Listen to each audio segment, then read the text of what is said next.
పొడవు 14 ఇంచులు, వెడల్పు 13 ఇంచులు, నడుము భాగం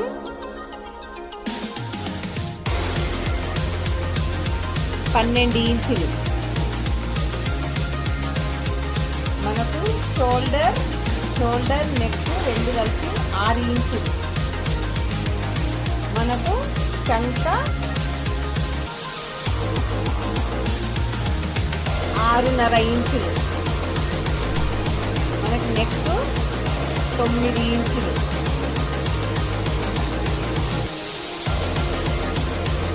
మనకు 5,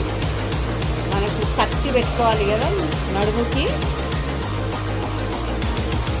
3.5 ఇంచులు.